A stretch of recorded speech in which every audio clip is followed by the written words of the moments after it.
The Federalist Papers, number 17. The same subject continued. The insufficiency of the present Confederation to preserve the Union. For the Independent Journal. Hamilton. To the people of the State of New York. An objection of a nature different from that which has been stated and answered in my last address may perhaps be likewise urged against the principle of legislation for the individual citizens of America. It may be said that it would tend to render the government of the Union too powerful, and to enable it to absorb those residuary authorities, which it might be judged proper to leave with the states for local purposes. Allowing the utmost latitude to the love of power which any reasonable man can require, I confess I am at a loss to discover what temptation the persons entrusted with the administration of the general government could ever feel to divest the states of the authorities of that description. The regulation of the mere domestic police of a state appears to me to hold out slender allurements to ambition. Commerce, finance, negotiation, and war seem to comprehend all the objects which have charms for minds governed by that passion, and all the powers necessary to those objects ought, in the first instance, to be lodged in the national depository. The administration of private justice between the citizens of the same state, the supervision of agriculture and of other concerns of a similar nature, all those things, in short, which are proper to be provided for by local legislation, can never be desirable cares of a general jurisdiction.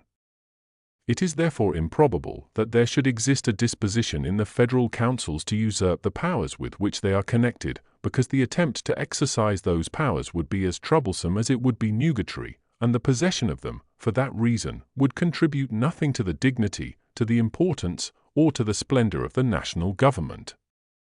But let it be admitted, for argument's sake, that mere wantonness and lust of domination would be sufficient to beget that disposition, still it may be safely affirmed that the sense of the constituent body of the national representatives, or, in other words, the people of the several states, would control the indulgence of so extravagant an appetite.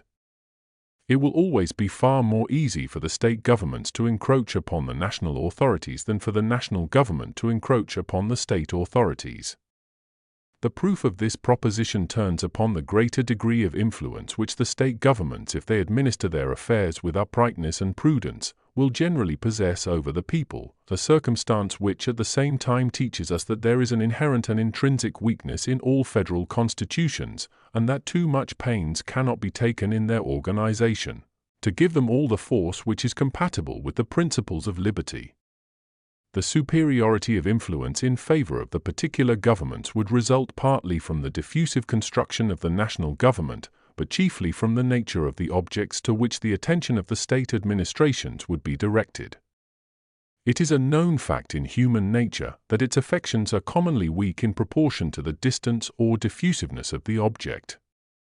Upon the same principle that a man is more attached to his family than to his neighborhood than to the community at large, the people of each state would be apt to feel a stronger bias towards their local government than towards the government of the Union, unless the force of that principle should be destroyed by a much better administration of the latter.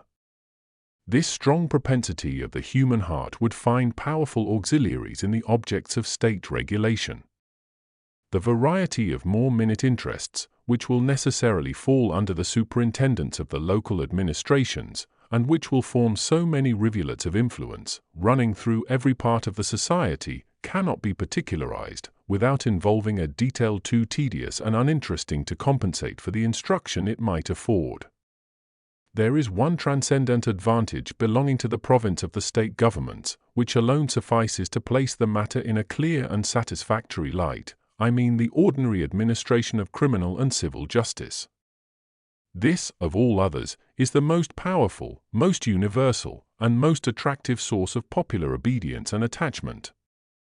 It is that which, being the immediate and visible guardian of life and property, having its benefits and its terrors in constant activity before the public eye, regulating all those personal interests and familiar concerns to which the sensibility of individuals is more immediately awake, contributes, more than any other circumstance, to impressing upon the minds of the people affection, esteem, and reverence towards the government.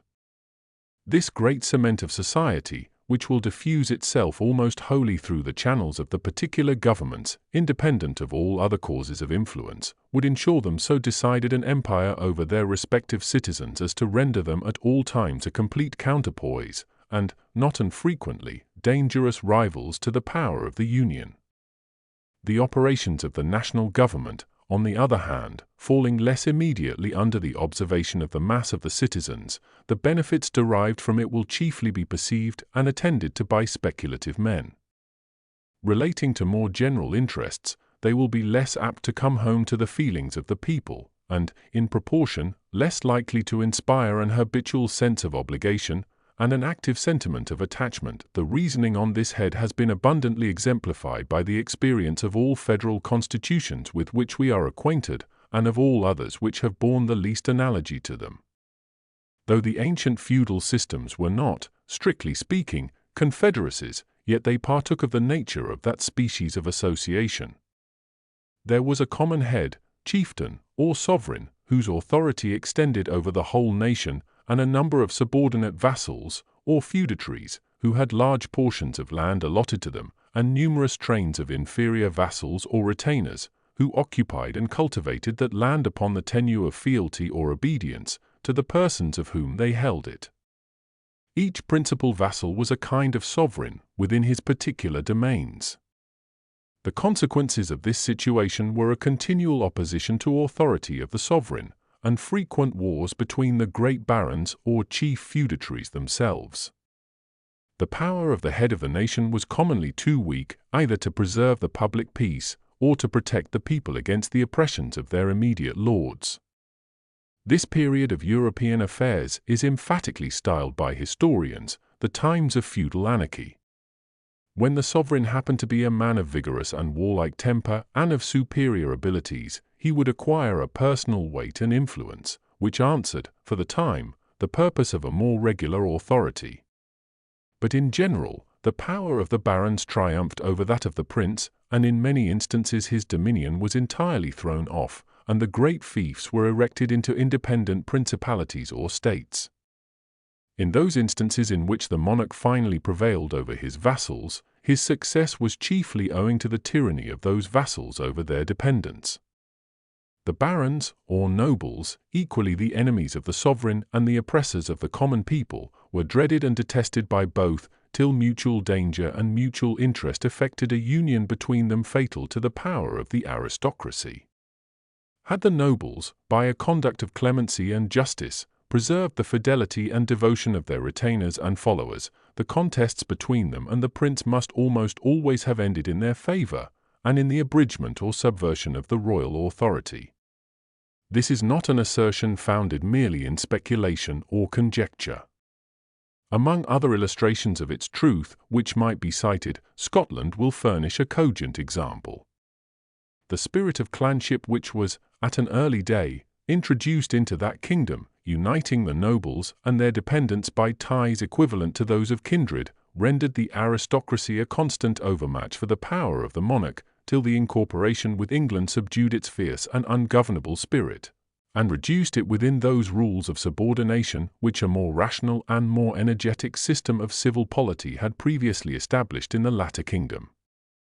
The separate governments in a confederacy may aptly be compared with the feudal baronies, with this advantage in their favor, that from the reasons already explained, they will generally possess the confidence and goodwill of the people, and with so important a support, will be able effectually to oppose all encroachments of the national government. It will be well if they are not able to counteract its legitimate and necessary authority.